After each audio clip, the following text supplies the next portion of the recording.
तो कभी रात को पढ़ते पढ़ते जब आप पढ़ रहे हो कभी ऐसा लगा कि रो दिए यार?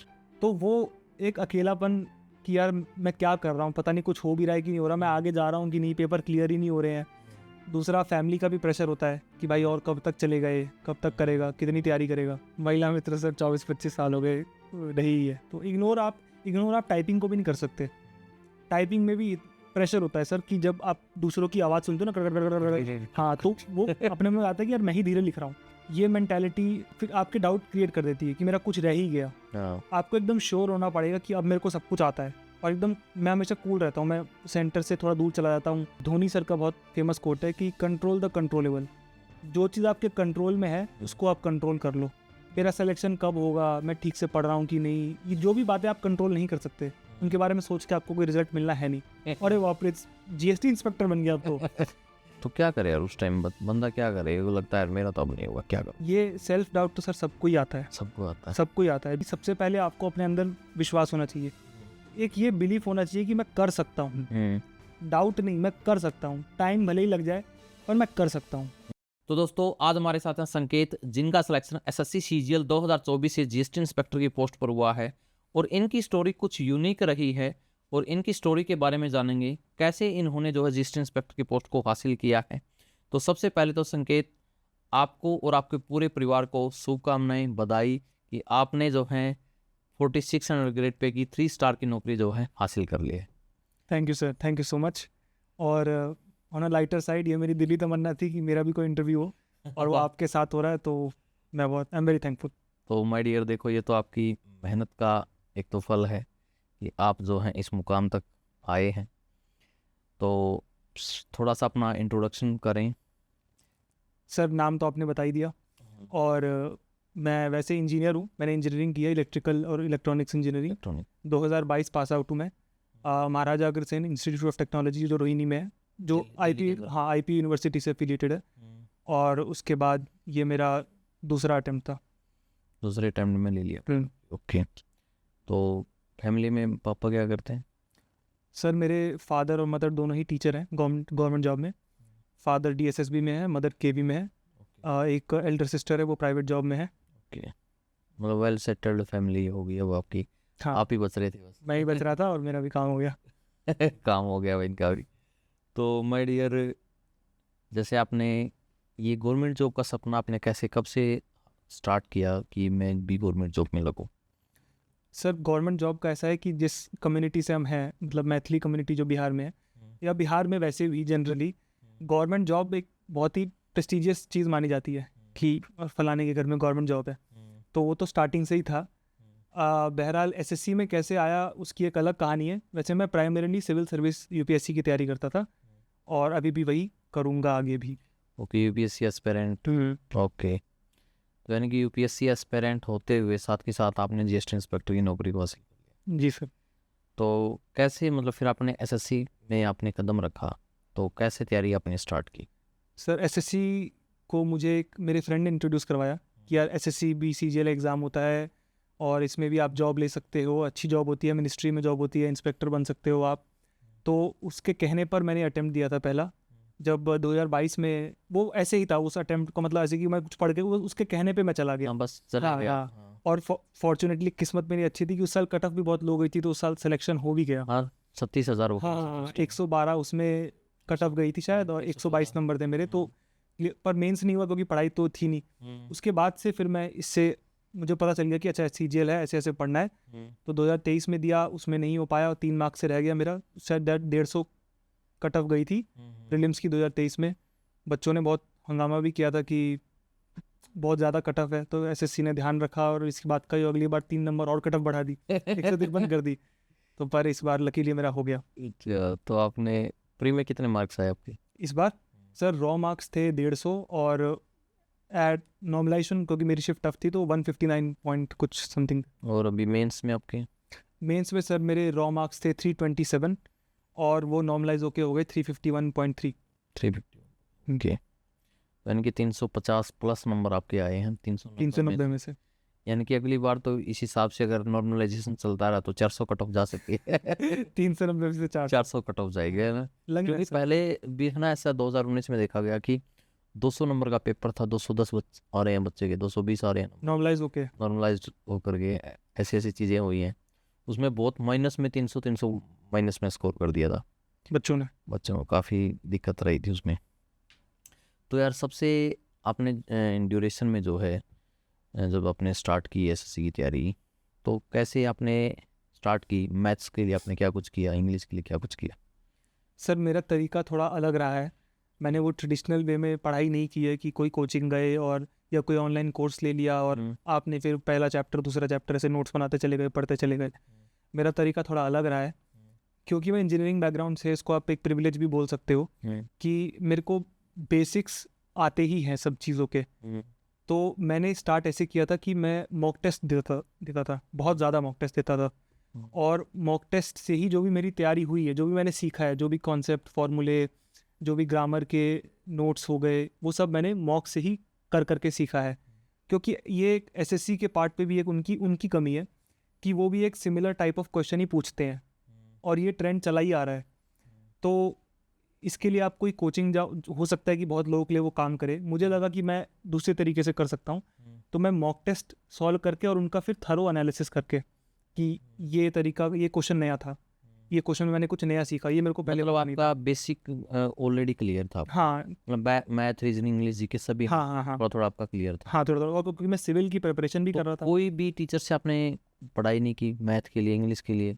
सर ऐसा होता था कि अब मान लो कि कोई क्वेश्चन है जो मॉक में आया है, मैंने कहीं देखा, मुझे समझ में नहीं आया, एक्सप्लेनेशन देखने के बाद भी समझ नहीं आया, तो मैं उस क्वेश्चन को एज इट इज़ यूट्यूब पे लिखता था, और उनमें फिर जो बेस्ट वीडियोस होती थी, और उसमें जो एक बेस्ट मेरे को चैनल मिला वो maths by Abhishek Ojha sir का था। मतलब मुझे उनके पढ़ाए हुए तरीके समझ में आ जाते थे। और जब उन्होंने एक 10 आवर की, उनकी 10 घंटे की वीडियो भी थी जिसमें उन्होंने अलग अलग तरीके के क्वेश्चन बताए हुए थे कि अच्छा इस तरीके के टाइप के क्वेश्चन आए तो उनको ईजिली कैसे करना है, इस टाइप के आए तो कैसे करना है, तो वो भी मैं पूरी देख कर गया था। अब मतलब क्योंकि मैथ्स में थोड़ा सा अंडरस्टैंडिंग हाँ, मेरे साथ मैथ में प्रॉब्लम क्या है कि मुझे टिप्स ट्रिक्स नहीं आते। हाँ, क्योंकि मैंने कोचिंग नहीं ली हुई है, तो मुझे जो भी करना पड़ता है वो पूरा सॉल्व करके ही करना पड़ता है। वही एक्स मान करके। हाँ हाँ, वही एक्स वाई ऐसे होगा ऐसे होगा, इसको इतना अलॉट किया। और इंग्लिश, रीजनिंग, जीएस के लिए कोई उसके लिए कुछ नहीं। किसी को कोई फॉलो नहीं नहीं नहीं, किसी को फॉलो नहीं किया। तो यानी कि सिर्फ मैथ्स के लिए आपने थोड़ा बहुत maths by Abhishek Ojha sir से, बाकी अपने सेल्फ स्टडी किया आपने? जी सर। तो सेल्फ स्टडी में पीवाईक्यू के लिए फिर आपने? सर पीवाईक्यू के लिए सबसे किरण पब्लिकेशन की बुक थी जो मेरे को बहुत हेल्प की, जिसमें और चैप्टर हाँ चैप्टर वाइज दिए हुए हैं, और उनका जो एक्सप्लेनेशन है वो भी बहुत अच्छे तरीके से दिया हुआ है। वही आप एक्स मान के भी उनका 2-3 तरीके हाँ से हाँ, वही उनका समझ में आ जाता है कि अगर कोई नोविस भी है, कोई नया बच्चा है, उसके लिए भी आसानी होगी समझने के लिए। तो किरण पब्लिकेशन की बुक पीवाईक्यू मैंने फॉलो किया था। मैथ के लिए भी, मैथ, रीजनिंग और इंग्लिश, जीके के लिए तो चेंज ही होता रहता था, उसका पीवाईक्यू का कोई लॉजिक है नहीं, तो ये मैंने उसको फॉलो किया था। तो जैसे मान लिया आपने अपने कॉन्सेप्ट आपके थोड़े से ठीक थे, फिर आपने पीवाईक्यू प्रैक्टिस कर ली, उसके बाद आपने मॉक टेस्ट स्टार्ट किया है ना? तो मॉक टेस्ट को कैसे आपने कहाँ से लगाया आपने mock test? Sir mock test मैंने 2-3 जगह से दिए हैं। टेक्स्ट बुक के तो सभी देते हैं, ऑलिव बोर्ड, और कभी जो ओकेजनल कि कभी जो हर सैटरडे संडे ऐसे आते थे, आरबीई और द पंडित के, इनके मॉक टेस्ट भी मैंने दिए। तो इसकी मैं ऐसे करता था कि एक्सेल शीट बना के रखता था कि इस बार मेरे मॉक में कितना स्कोर आया, कितने ठीक हुए, कितने गलत हुए, कितनी सिली मिस्टेक हो गई, ऐसे में। हाँ, और उसको एनालाइज करता था कि सिली मिस्टेक, जब मैंने पेपर स्टार्ट किया था तो गलत क्वेश्चन 17 के करीब होते थे, इनकरेक्ट 17-18। और जब मैंने करीबन टीयर 2 की बात कर रहा हूँ, इसके लिए मैंने करीबन 70-75 मॉक टेस्ट दिए हैं। अच्छा। हाँ, तो वो 17 को मैं धीरे धीरे कर करके 6-7-5 इस पे ले आया था, कि मेरा मेन गोल होता था कि इनकरेक्ट कम हो, इस पे मैं ध्यान देता था कि सिली मिस्टेक ना हो, इनकरेक्ट कम हो, और उसके बाद थरो एनालिसिस, जितना भी टाइम लगे, क्योंकि मेरी यही प्रिपरेशन है, मेरा सोर्स यही है, तो मैं इसमें कॉम्प्लेसेंसी नहीं कर सकता, इसमें मैं लेजी नहीं हो सकता कि बाद में देख लूँगा एनालिसिस, बाद में कर लूँगा, वो सब नहीं चलेगा। तो थरो एनालिसिस करना, जो भी इंग्लिश के नए वर्ड हैं उनको लिख लेना, इंग्लिश का कोई नया रूल है उसको लिख लेना, जीके की कोई नई टर्म है, कोई फेस्टिवल है, कोई एनिमल है, उस सबको नोट डाउन कर लेना। रीजनिंग में कोई नया ट्रिक मिल गया है उसको नोट कर लेना। मैथ का कोई ऐसा क्वेश्चन जिसको मेरे को सॉल्व करने में सॉल्व हो गया पर 1-1.5 मिनट लग गया, और उन्होंने अपने एक्सप्लेनेशन में कोई फॉर्मूला लिखा हुआ है जिससे वो क्वेश्चन 10-15 सेकंड में सॉल्व हो जाएगा, तो उसको नोट डाउन कर लेना। इस तरीके से मैं थरो एनालिसिस पे करता था। मतलब आप एक्सेल की शीट से आपको अंदाजा हो जाता था हाँ, कि मेरी कहाँ मिस्टेक हो मेरा गई है। ट्रैक क्या चल रहा है। कितने मेरे नंबर बन रहे हैं, क्या मैं गलती कर रहा हूँ, सिली मिस्टेक कर रहा हूँ कि नहीं कर रहा हूँ, ऐसे होता था सर। तो यानी कि दोस्तों जो बिगनर हैं या जो एक्सपीरियंस्ड कैंडिडेट हैं उनको मॉक एनालिसिस करना बेहद ही ज़रूरी है, और एनालिसिस के साथ साथ में अपने कॉपी में नोट डाउन भी करना कि आपका इस बार का क्या स्कोर रहा है।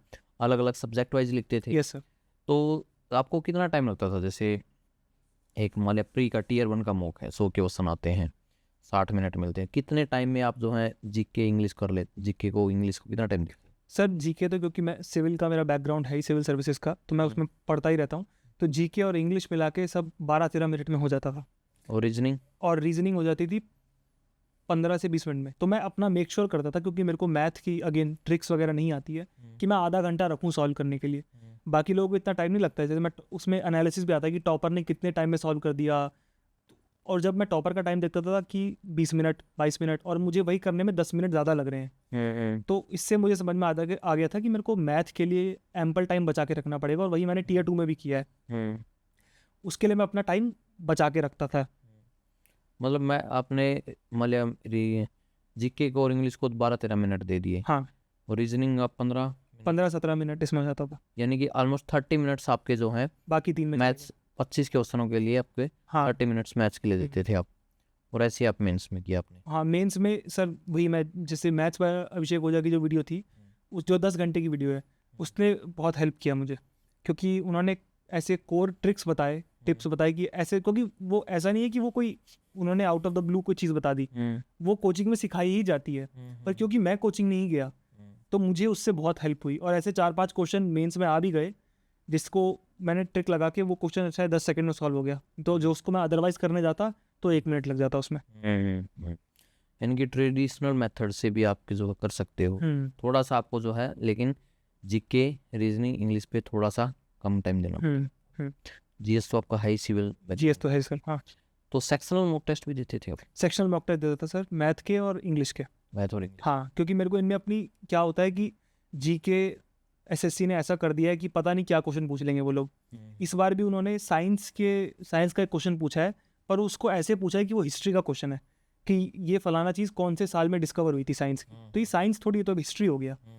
तो आप जीके को अपना सोर्स नहीं मान सकते कि यार मैं जीके में स्कोर कर लूँगा, तो एरिया क्या बचा स्कोर करने का? मैथ, इंग्लिश या रीजनिंग। मैथ और इंग्लिश में जितनी पकड़ आप बना सकते हो, जितने क्वेश्चन कर सकते हो, मैंने 70 के करीब मॉक टेस्ट ही उसके भी दिए थे, टीयर 1 के भी, और 70 के करीब ही इसके भी दिए हैं। तो अराउंड अगर सब में मान लें कि 100 क्वेश्चन भी आते हैं, तो 7,000, 14, 15,000, 16,000, 17,000 क्वेश्चन अगर आपके अंडर में है, आपने इतने क्वेश्चन प्रैक्टिस किए हुए हैं, तो वैसे ही आपका बेस बहुत बड़ा हो गया है। आपने बहुत सारे क्वेश्चन आपकी आंखों के नीचे से निकले हुए हैं, और अगर आपको उस टाइम नहीं भी आ रहा है, क्वेश्चन सॉल्व नहीं भी हो रहा है, तो प्रैक्टिस इतनी होती है कि लगता है कि यार नहीं यार यही आंसर होगा, और मोस्ट ऑफ द टाइम्स वही आंसर निकलता है। फीलिंग्स ही आ जाते हैं। हाँ, फीलिंग से आ जाती है, पता चल जाता है आपको कि यही आंसर हो सकता है। तो फीलिंग आपने जब आप सीजीएल की तैयारी कर रहे थे, उस टाइम भी फीलिंग ली कि मैं कुछ अकेला पड़ गया हूँ? आपने कोई महसूस किया ऐसा, किसी चीज़ को मिस किया? सर इसमें चैलेंज वाली बात हो गई कि 2022 से ही मैंने अपना, जब इंजीनियरिंग ख़त्म हो गई तो मैंने क्या था कि मैं सिविल सर्विस की तैयारी करूँगा। सीजीएल मेरा पहला वो नहीं था कि मुझे यही करना है। ओवर टाइम जब मैंने और भी पेपर दिए हुए हैं, पब्लिक सर्विस कमीशन के पेपर दिए हुए हैं, सब में ऐसा होता था कि यार 2-3 नंबर से हो गए, रह गया 5 नंबर से रह गया, तो उस टाइम डाउट बहुत आता है मन में कि यार मैंने क्यों ही आया मैं गवर्नमेंट जॉब में, मैं कर सकता हूँ या नहीं कर सकता, हाँ, नहीं हो पाएगा। खुद पे सेल्फ डाउट आता है। और दूसरी बात लगती है कि जैसे आप, मेरे जो बाकी फ्रेंड सर्कल के लोग हैं वो सब प्राइवेट जॉब में सेटल्ड हैं, पैकेज ज़्यादा है कम है पर सेटल तो है। उस टाइम आपको ये फीलिंग आती है कि यार मैंने ही ये क्यों चूज़ कर लिया, क्योंकि ओवर टाइम और आगे टाइम के साथ ही गैम्बल बनता जा रहा है कि इतने सारे बच्चे हैं, नौकरी इतनी सी है, किसको क्या मिलेगा। और बार बार आप, वो इंग्लिश में कोट है ना, सो क्लोज येट सो फार, कि इतने 2-3 नंबर से रह रहा है, पर इन दी एंड लोगों को चाहिए कि रिजल्ट आए आपका, नहीं तो कोई मैटर नहीं है किसी चीज़ का। तो वो एक अकेलापन कि यार मैं क्या कर रहा हूँ, पता नहीं कुछ हो भी रहा है कि नहीं हो रहा, मैं आगे जा रहा हूँ कि नहीं, पेपर क्लियर ही नहीं हो रहे हैं। दूसरा फैमिली का भी प्रेशर होता है कि भाई और कब तक चले गए, कब तक करेगा, कितनी तैयारी करेगा। तो उस टाइम में मेरे ख्याल से आपके कुछ ऐसे लोग होने चाहिए जो आपको सहारा दें, आपको सपोर्ट। जैसे मेरे भी 2-3 दोस्त थे, ऋषभ है, साहिल है, ऐसे लोग जिन्होंने मेरे को हमेशा बोला कि तेरा हो जाएगा। महिला मित्र? महिला मित्र सर 24-25 साल हो गए, रही है। 24-25 साल हो गए जितनी मेरी उम्र है उतने ही साल हो गए। महिला मित्र का सर नहीं रहा। अभी तक तो नहीं है, आगे अब नौकरी में कुछ हो जाए तो मेरे को कोई दिक्कत नहीं है। तो ऐसे दोस्त चाहिए होते हैं जो आपको हमेशा तो आपको सपोर्ट करे, और वो मेरे को हमेशा बोलते हैं कि तेरा हो जाएगा। उनको मेरे में कुछ दिखता होगा जो मुझे खुद नहीं दिखता था अपने अंदर, पर वो हमेशा बोलते कि तेरा हो जाएगा, टाइम लगेगा पर तेरा होना ही होना है। तो उस चीज़ से अच्छा लगता था तो कि जब आपका सिलेक्शन हुआ, रिजल्ट आया, रात को देखा रिजल्ट, हाँ सर, रात को 12 बजे के अराउंड रिजल्ट आया है। मैं तो ऑलमोस्ट सोने ही जा रहा था। तो सबसे पहले किसको आपने बताया फोन करके? उसके पहले का किस्सा ये हुआ कि मैंने अपना जो रिजल्ट में नाम आया, ये सेल्फिश नेचर का होता है कि इंसान कितना सेल्फिश होता है। जब PDF खोल रहा होता है तब उसके मन में होता है कि यार भगवान बस नाम आ जाए, कुछ भी मिल जाए, नाम आ जाए बस। तो मैंने अपना नाम देखा तो पोस्ट लिखी हुई थी B16। मैंने B16 को D16 पढ़ लिया। कहा यार D16 कुछ लेवल 4 या 5 का मिला। उतनी खुशी नहीं हुई, पर हाँ कि मेरा नाम आ गया। पर जैसे ही देखा D16 तो ठीक, कोई बात नहीं, अब क्या कर सकते हैं। थोड़ा जूम किया तो देखा कि B16 लिखा है, तो अब मेरी खुशी एकदम और फट पड़ी कि अरे बाप रे, GST इंस्पेक्टर बन गया अब तो। तो सबसे पहले तो पापा ही थे वहीं पे, पापा को उधर सो रहे थे, पापा को दिखाया, पापा बहुत खुश हो गए। फिर मम्मी को बताया, फिर इन्हीं को दोनों को, ऋषभ को सबसे पहले बताया, क्योंकि साहिल तो जॉब करके आता है तो वो थक जाता है बेचारा।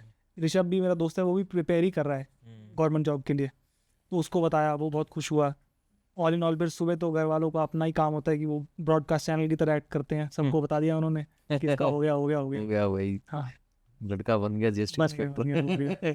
वो खुश ऐसे हो गए कि भाई तूने तो पीढ़ी हमारी सुधार दी, ये हो गया हो गया। अच्छा, तो मतलब आप अकेला महसूस नहीं किया आपने जब आपके दोस्त लेकिन आपके साथ थे, अच्छे सपोर्ट? सर किया है, तभी तो दोस्तों का सपोर्ट की वैल्यू है। हमारे दोस्तों का हाँ, सपोर्ट सपोर्ट मिल जाता था कि तू कर लेगा, टेंशन मत ले, टाइम लगेगा, तेरा हो जाएगा। यानी कि 2-4 अच्छे दोस्त रखने होने चाहिए, कोई भी होना चाहिए, फैमिली मेंबर, कोई भी जिससे आप बात कर सको, अपने मन की बता मन सको की बात जिसको आप बता सको, कोई तो ऐसा होना ही चाहिए। कि तो एग्जाम प्रेशर को कैसे डील किया यार आपने? जैसे आप प्री देने गए, जैसे आपने 2022 में तो वैसे ही दे दिया, चलो उस टाइम तो क्या ही प्रेशर होगा, वो बिना एक्सपेक्टेशन ही नहीं थी तो कोई प्रेशर नहीं था। नहीं। तो फिर जब आप 2023 में दिया, फिर आपका प्री नहीं हुआ, तो फिर आपने 2024 में एंट्री की और उस टाइम वैकेंसीज भी अच्छी खासी थी, यानी कि रियल प्रेशर उसी टाइम मुझे लगता है आपको देखने को मिला हो। Yes sir. एक इसमें बड़ी चीज़ होती है सर कि आपकी बैकिंग क्या है। जब मैं मॉक देता था तो मेरा उसमें इतना ही स्कोर बनता था, जो एवरेज आ रहा था मेरे मॉक्स का 70 मॉक देने के बाद वो 150 ही आ रहा था, और इतनी ही कटअप भी गई थी। तो मेरे दिमाग में ये था कि यार उस गिवन डे पर अगर मैंने प्रेशर नहीं लिया तो मैं अच्छा परफॉर्म कर सकता हूँ। इस बात का मेरे को एक कॉन्फिडेंस सबसे बड़ी चीज़ होती है। अगर आपको अपने अंदर कॉन्फिडेंस नहीं है तो अगर आप बहुत अच्छे हो भी तो आप उस दिन पैनिक कर जाओगे, और कॉन्फिडेंस आता है मॉक्स देने से। कि इसी बात पे मेरा स्ट्रेस रहेगा कि मॉक बहुत इंपॉर्टेंट है। मॉक में जब मेरे 150 एवरेज स्कोर आ रहा था तो एक कॉन्फिडेंस आया कि मैं कर सकता हूँ अगर मैं कोई गलती ना करूँ उस दिन। और जब आप अंदर जाते हो, मेरे साथ ये सीन है कि मैं बहुत नर्वस रहता हूँ जब तक मैं अंदर जाके उस सीट पे नहीं बैठा हूँ। बाहर हूँ, जब जा रहा हूँ, घर से निकला हूँ, बहुत नर्वस हूँ। पता मेरे को हमेशा दिमाग में ये आता है कि फेल ही होऊंगा, इस बार भी फेल हो जाऊंगा, कुछ हो जाएगा, मैं सब भूल जाऊंगा, जो मैं पढ़ूंगा वो पेपर में नहीं आएगा। कुछ उसके बाहर खड़ा हूँ तो भी यही फील आ रही है इंस्टीट्यूट कि मैंने कुछ नहीं पढ़ा। हाँ, मैं जो पढ़ूंगा वो नहीं आएगा पेपर में, ये नेगेटिविटी। जब बायोमेट्रिक करा के उस सीट पे बैठा तो भी बहुत नर्वसनेस हुई है कि नहीं हो पाएगा, मैं भूल जाऊंगा। पर जब वो पेपर सामने आता है तब ऐसा कुछ चेंज हो जाता है कि एकदम से मेरा एकदम लेजर फोकस हो जाता है कि अब करना ही है इसको, अब मेरे को करना है हाँ पूरा। तो वो जो एक एंग्जाइटी है, वो एक अपने ऊपर जो डाउट है वो तब तक रहता है जब तक कि मैं मेरे लिए जब तक मैं वो पेपर मेरे सामने नहीं आया।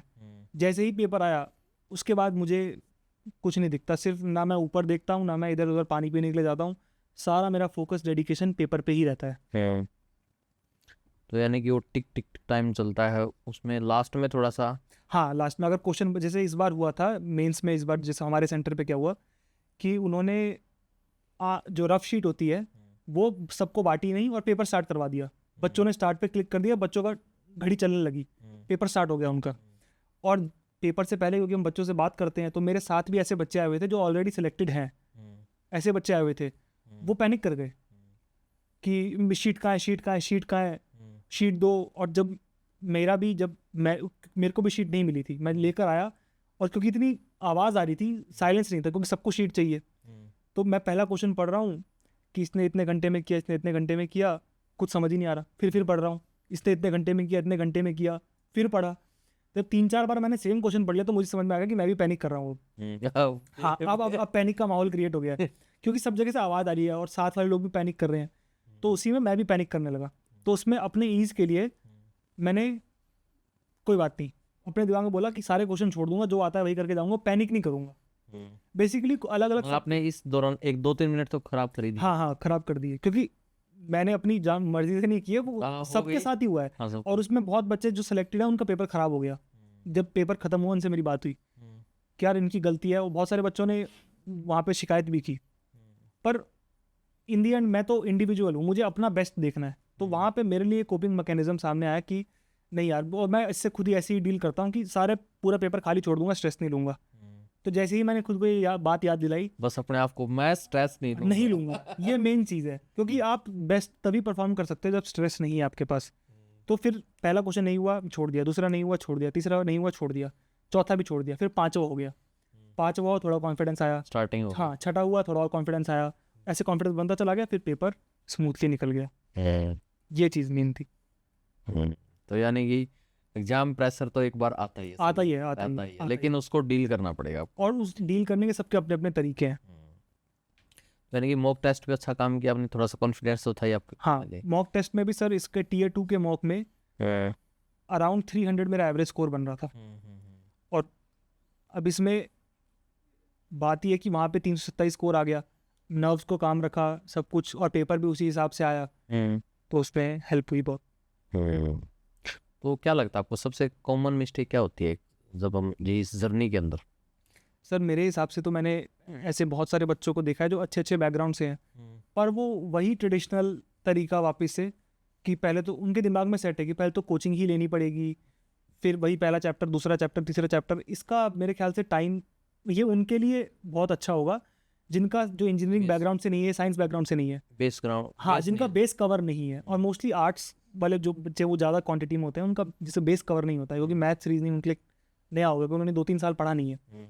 पर जिनका बेस कवर्ड है उनके लिए मेरे को लगता है कि वो तरीका, ट्रेडिशनल तरीका, उनको बहुत पीछे कर देता है कंपटीशन से। टाइम वेस्ट कर। हाँ, टाइम वेस्ट करता है, और टाइम का ही सारी वैल्यू है इस पेपर में।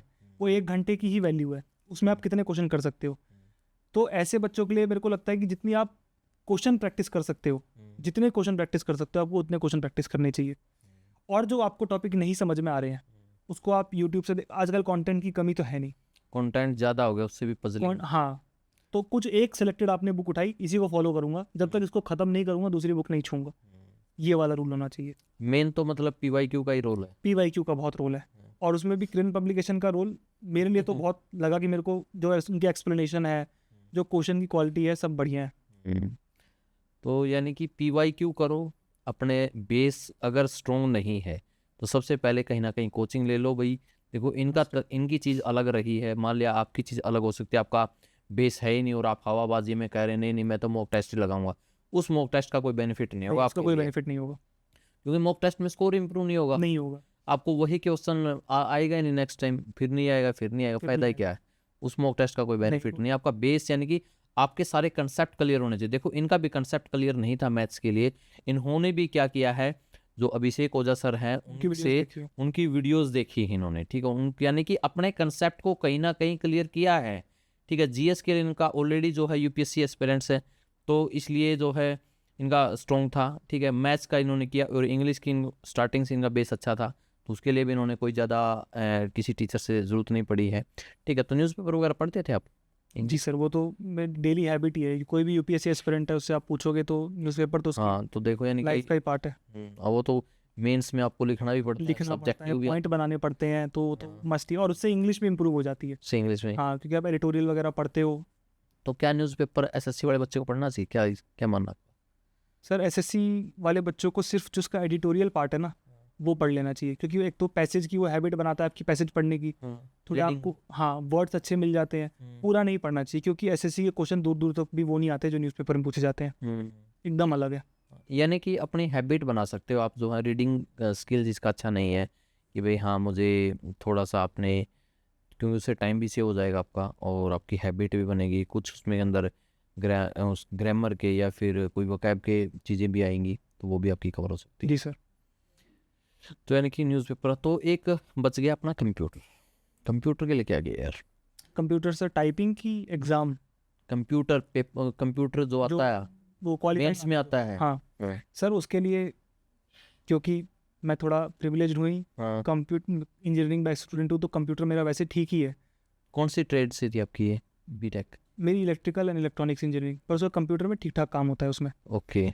दूसरी बात, एक आरबी की बुक आती है, आरबी की एक कंप्यूटर की उन्होंने बुक निकाली थी, वो अभी भी शायद फ्री ही अवेलेबल, वो उसको आप थरोली पढ़ लो, कंप्यूटर में आपका काम हो जाता है। और उस वैसे भी उसको क्वालिफाई करना है, उसमें आपको कोई टॉप तो करना नहीं है, तो आप उतने ही अगर 10-12 क्वेश्चन कर पड़ेगा ना? हाँ, पढ़ना तो पड़ेगा सर, नहीं तो अदरवाइज आप 390 में से शायद 389 नंबर ले आओ। सिलेक्शन नहीं हुआ। एक दो बच्चे हैं जिनका भी 13 नंबर ही आए कंप्यूटर में, काफी। 350 नंबर उनकी रो थी, हाँ 350 प्लस मार्क थे उनके, बताओ। पर उनका नहीं हुआ। तो इग्नोर आप टाइपिंग को भी नहीं कर सकते। टाइपिंग में भी प्रेशर होता है सर, कि जब आप दूसरों की आवाज़ सुनते हो ना, कर कर कर कर कर, हाँ, तो वो अपने में आता है कि यार मैं ही धीरे लिख रहा हूँ। तो टाइपिंग को भी आप इग्नोर नहीं कर सकते। टाइपिंग के भी आपको बहुत सारे मॉक देने होंगे। मैंने खुद ही 20, 25, 30 मॉक दिए थे टाइपिंग के ऑलिव बोर्ड पे, और भी अलग से प्रैक्टिस करता था। तो अब ये हो गया है कि आप किसी एक भी चीज़ को छोड़ नहीं सकते, सब में आपको बेस्ट बनना पड़ेगा तो ही। और किस्मत का भी रोल होता है सर, ये बात कोई कितनी भी मेहनत कर ले, किस्मत का रोल होता है। एग्जाम सेंटर में कैसा माहौल मिलता है आपको? जैसे आपने बताया कि वो सीट नहीं मिली कुछ बच्चों को, शीट नहीं मिली, और उससे आप इतने जो पैनिक हो गए कि सारा साल ही बर्बाद हो गया। सारा साल बर्बाद हो गया। और वो सेलेक्टेड कैंडिडेट थे, जब उनको अच्छा खासा नॉलेज है तो भी वो उस प्रेशर को हैंडल नहीं कर पाए। एग्जाम सेंटर से बाहर आपने बात की किसी से? जैसे अक्सर क्या करते हैं लोग, बातचीत करने लग जाते हैं, नहीं ऐसा सर, करना चाहिए? नहीं। मैं मैं जाने से पहले पढ़ता हूँ। मैं वो भी देखता हूँ कि जब अंदर जा रहे हैं हम लोग, तो कुछ बच्चे वहीं बैठे हुए हैं, वो किताब से पढ़ रहे हैं, कुछ पढ़ रहे हैं। वो मेरे ख्याल से और पैनिक ही क्रिएट करता है। हाँ, वो पैनिक क्रिएट हाँ, होता है, ये लास्ट मेरा रह गया, हाँ, ये मेरा रह गया, मेट्रो में भी बच्चे जो पढ़े जा रहे हैं, हाँ, एकदम सही। ये वो कैब थोड़ा सा ये कर लेता हूँ, रिवाइज कर लेता हूँ। ये मेंटालिटी फिर आपके डाउट क्रिएट कर देती है कि मेरा कुछ रह ही गया। हाँ। आपको एकदम श्योर होना पड़ेगा कि अब मेरे को सब कुछ आता है। और एकदम मैं हमेशा कूल रहता हूँ, मैं सेंटर से थोड़ा दूर चला जाता हूँ, गाने वाने सुनता हूँ कि मेरे को बेस्ट देना है। मैं पढ़ता नहीं हूँ ना, मैं बाहर आके डिस्कस मतलब एग्जाम सेंटर पे अब जब आप पहुंच गए तो उससे पहले बातचीत ज़्यादा नहीं करनी? नहीं, मैं नहीं करता हूँ किसी से, मैं अपने में रहता हूँ, फोकस्ड रहता हूँ। क्योंकि आपके माइंड में कहीं ना कहीं कोई ना कोई नेगेटिविटी अगर आ गई आएगी, हाँ, तो फिर वो आपका 1 घंटा जो आपने देना है खराब कर देगा। और आपने किसी से बात की, उसने एक ऐसा टॉपिक बता दिया जो आपने पढ़ा ही नहीं है, तो आपको लगेगा ले ये तो मैं पढ़ के ही नहीं गया। तो कभी रात को पढ़ते पढ़ते जब आप पढ़ रहे हो, कभी ऐसा लगा कि रो दिए यार, क्या से यार, अब तो यार नहीं हो पाएगा, पता नहीं क्या होगा? ऐसा हुआ है सर, 2-3 बार ऐसा हुआ है। रोया नहीं, पर मैं लिखता हूँ, मैं लिखता हूँ। अच्छा, जब भी मैं बहुत दुखी हो जाता हूँ तो मैं लिखता हूँ कि क्या लिखते थे? मैं क्या सोच रहा हूँ, मैंने ये सब क्यों किया, मैं क्या कर सकता हूँ, और अपने आप को मैं बेहतर कैसे बनाऊँ, मेरे साथ ऐसा क्यों हो रहा है, मेरा टाइम कब आएगा, ये सब मैं लिखता था। मैं यही और जब ज़्यादा ही परेशानी हो जाए तो मैं अपने वही दोस्तों को फ़ोन कर देता था कि यार ऐसा ऐसा चल रहा है, मैं ऐसा सोच रहा हूँ। तो बोलते थे कोई बात नहीं, टेंशन मत ले। और पेरेंट्स को भी मैं कभी कभार बता देता था कि ऐसा चल रहा है, मैं ऐसा सोच रहा हूँ। क्योंकि बहुत सारी बात क्या होता है, जैसे आपका तो चलो 2023 में मतलब आप सीरियस हुए थे, सेकंड अटेम्प्ट में उन्हें कर दिया। बहुत सारे बच्चे क्या होते हैं भाई, 4 साल हो गए, 5 साल हो गए, या फिर जिनका दूसरा तीसरा अटैम्प्ट है लेकिन उनकी एज ज़्यादा हो गई। जैसे आपने तो बीटेक करते ही अपने इस फील्ड में आ गए। बहुत सारे क्या होते हैं, बीटेक किया, बीएससी की, बीए किया, उसके बाद एमए किया, एमएससी किया, बीएड किया, उसके बाद कुछ और कर लिया, फिर जो जाकर एसएससी के फील्ड में आते हैं।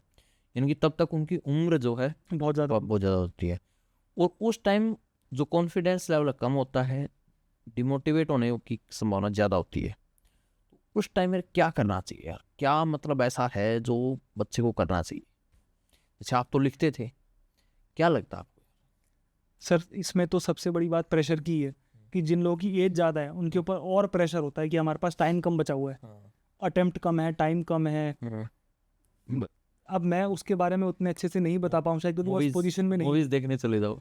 आप जो भी आप अपने आप को कर सको रिलैक्स करने के लिए। और एक धोनी सर का बहुत फेमस कोट है कि कंट्रोल द कंट्रोलेबल। जो चीज़ आपके कंट्रोल में है उसको आप कंट्रोल कर लो। मेरा सिलेक्शन कब होगा, मैं ठीक से पढ़ रहा हूँ कि नहीं, ये जो भी बातें आप कंट्रोल नहीं कर सकते, उनके बारे में सोच के आपको कोई रिजल्ट मिलना है नहीं। तो जो आप कंट्रोल कर सकते हो कि यार मैं इस टॉपिक को और अच्छे से पढ़ सकता हूँ, यार मैं मॉक में सिली मिस्टेक कम कर सकता हूँ, मैं थोड़ा टाइम एडिटोरियल और पैसेज में और लगा सकता हूँ, ये चीज़ें मुझे बेनिफिट करेंगी, तो वो आप कर सकते हो। जो आपके हाथ में ही नहीं है वो आप सोचते रहो, परेशान होते रहो, उससे कुछ ठीक होना है नहीं। तो क्या करे यार उस टाइम बंदा क्या करे, वो लगता है यार मेरा तो अब नहीं होगा, क्या करूँ सर आप क्या करे उस टाइम बंदा यार? ये सेल्फ डाउट तो सर सबको ही आता है, सबको आता है, सबको ही आता है। जो फर्स्ट लेकिन टाइम उससे यही सोच के निकल सकता है, मुझे लगता है कि भाई हाँ 1-2 दिन लगता है ऐसा, लेकिन थोड़ा सा हम बाहर घूम लें, थोड़ा सा दोस्तों के साथ गपशप कर लें, किसी भी तरीके से इस चीज़ Relax से कर दूर जाने की कोशिश करनी है। 1-2 दिन का आप ब्रेक भी ले सकते हो। Break ले जैसे मैं भी हर 15 दिन में एक बार ब्रेक ले लेता था कि आज मैं कुछ नहीं पढ़ रहा। सोशल मीडिया का यूज़ करते थे, हाँ सर, इंस्टा चलाते थे? हाँ रात को सोने से पहले आधा घंटा चला लिया मीम्स वगैरह, क्योंकि मेरे को, मैं सिर्फ मीम्स के लिए चलाता हूँ, ना मैं कुछ पोस्ट करता हूँ, ना मैं किसी से कोई बात करता हूँ, सिर्फ मीम्स। दोस्तों को मीम्स भेज दिए, उन्होंने मेरे को भेज दिए, हंसी आ गई, दिन अच्छे नोट पे ख़त्म हो गया, सो गया, ये होता था। अच्छा, इंस्टा हुई, फेसबुक वगैरह, फेसबुक पे मैं नहीं हूँ सर, सिर्फ इंस्टा। रील्स इन देखते थे? रील्स, इंस्टा पे सिर्फ रील्स, मीम्स। रील्स, हाँ मीम्स, ओके। हंसी मजाक। हंसी मजाक करते थे, तो यानी कि भाई इंस्टा चलाना कोई बुरी बात है क्या? सर बुरी बात तो कुछ भी नहीं है, आप कितने मॉडरेशन में करते हो आप। कितना टाइम वेस्ट हाँ, कर, कितना टाइम लगाते हो आप? 4 घंटे भी आप इंस्टा चला सकते हो, आधा घंटा भी चला सकते हो, वही काम 10 मिनट में भी कर सकते हो। 10 मिनट में भी कर सकते हो। हाँ, लेकिन ऐसा नहीं कि आप इंस्टा चला लिया तो कोई आपने बहुत बड़ा गुनाह कर दिया। नहीं नहीं ऐसा लेकिन मैं नहीं आपने ये चीज़ देखना है, ये देखो मेरे साथ भी होता है। तो जैसे अपने चैनल के नाम से स्टार्ट कर रखा है, तो भाई चैनल के नाम से तो, लेकिन कोई ना कोई तो रील्स आएगी उसके ऊपर, है ना, वो चैनल हो चाहे कुछ भी हो। मैं भी देख लेता हूँ, शॉर्ट्स देख लेता हूँ यूट्यूब पे, है ना, लेकिन उसमें ना कई बार टाइम लगता है कि भाई हाँ ऐसे ऐसे चला रहा हूँ और मज़ा आ रहा है भाई साहब, क्योंकि सारा ज़माना ऐसा हो गया है कि बस फास्ट इतना हो गया कि फुल वीडियो देखने का तो टाइम ही नहीं टाइम ही नहीं है, बस शॉर्ट्स, बस शॉर्ट्स देखो, और लोग शॉर्ट्स ही पहनना पसंद कर रहे हैं और उसमें टाइम कैसे निकल जाता है वो भी पता नहीं चलता, वो भी पता नहीं लगता कितनी जल्दी उसमें टाइम निकल जाता है। तो ऑल ओवर यार, मतलब यही चीज़ है कि भाई इस इंटरव्यू का इनके साथ में जो किया, कि सबसे पहले तो अपने आप को प्रिपेयर करो गवर्नमेंट जॉब के लिए, हाँ मुझे करना है। कभी ये लगे कि नहीं होगा, तब भी आपने थोड़ा सा ब्रेक दे करके जो अपने आप को मोटिवेट करना ही पड़ेगा, ठीक है, तभी आप सक्सेस आपको मिलेगी। फिर उसके बाद जैसी जर्नी स्टार्ट करो एसएससी की, तो यानी कि पूरा का पूरा कॉन्सेप्ट जो आपके मैथ, रीजनिंग, इंग्लिश, जीके हैं, उनका कंसेप्ट क्लियर करो। फिर अपने जो पीवाईक्यू करो, और फिर अपना जो है मॉक टेस्ट दो, और मॉक टेस्ट देने के बाद एनालिसिस करो, कंप्यूटर और टाइपिंग के ऊपर भी फोकस करो, क्यों, है ना, और लिमिटेड सोर्स रखो। सोशल मीडिया चलाना देखना कोई बुरी बात नहीं है, लेकिन किस तरह से आप उसका यूज़ कर रहे हैं उसके ऊपर आपने फोकस करना है। सर इसमें जो आने वाले लोग करने वाले तैयारी हैं, जो बिगिनर हैं या जो अगले साल फिर अटेम्प्ट देंगे, मेरे को जो उनको एडवाइस देनी होगी वो यही होगी कि सबसे पहले आपको अपने अंदर विश्वास होना चाहिए, एक ये बिलीफ होना चाहिए कि मैं कर सकता हूँ, डाउट नहीं, मैं कर सकता हूँ, टाइम भले ही लग जाए पर मैं कर सकता हूँ। इस बिलीफ के साथ जो पढ़ता है, जो डाउट में पढ़ता है वो हमेशा डाउट में ही रह जाता है। वो जब एग्जाम देने जा रहा है तो भी वो डाउट में है, जब वो क्वेश्चन सॉल्व कर रहा है वो तब भी डाउट में है कि यार मैं सही आंसर टिक कर रहा हूँ, क्या पता मैं ये टिक कर रहा हूँ आंसर भी है। डाउट में अगर आप रहोगे तो आप डाउट में ही रह जाओगे। एक सेल्फ कॉन्फिडेंस कि मैं कर सकता हूँ और मैं करूँगा, ये बहुत मेन चीज़ है। बाकी सब कुछ आप पता लगा सकते हो, सेल्फ कॉन्फिडेंस एक की होता है। बिल्कुल। और यार अपनी बात तो रही, अपने चैनल को कब से देखने लगे आप?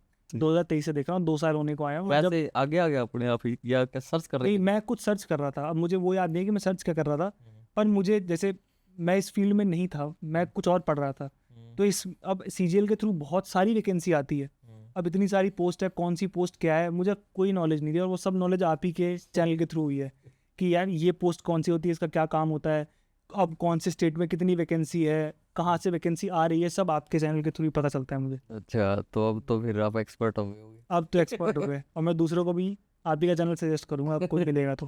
अरे भाई देखो, सजेस्ट तो चलो ठीक है भाई, करो, क्योंकि अपने अपने वो होते हैं, है ना, तो बस हमारा तो काम ये है कि भाई सबको, है ना, सब चीज़ों का पता लग जाए, क्योंकि पढ़ाई के अलावा भी ये भी एक इम्पोर्टेंट रोल है।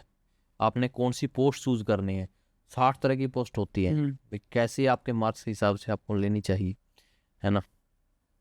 तो चलो यार, आपने अपनी जर्नी शेयर की, और जो भी कैंडिडेट अपने साथ में जर्नी शेयर करना चाहता है तो वो अपना नीचे गूगल फॉर्म दे रखा है, तो वो उसको फिलअप करके जो है आप अपनी जर्नी शेयर कर सकते हैं। और अभी हम शुरू करेंगे जो जिनको एक्सपीरियंस हो चुका है, यानी कि जिनको कुछ साल हो गए हैं किसी भी पोस्ट के ऊपर, तो ताकि उस पोस्ट के बारे में और ज़्यादा अच्छे से डिटेल्स के बारे में लोगों को पता लग सके। तो अगेन माय डियर, अपने अगली जर्नी स्टार्ट के लिए जो आप जीएसटी इंस्पेक्टर की जर्नी शुरू करने जा रहे हो, उसके लिए आपको अगेन कॉन्ग्रेचुलेशंस, और अपनी नौकरी बहुत बेहतरीन तरीके से करें और अपने डिपार्टमेंट में भी अपना नाम कमाएं।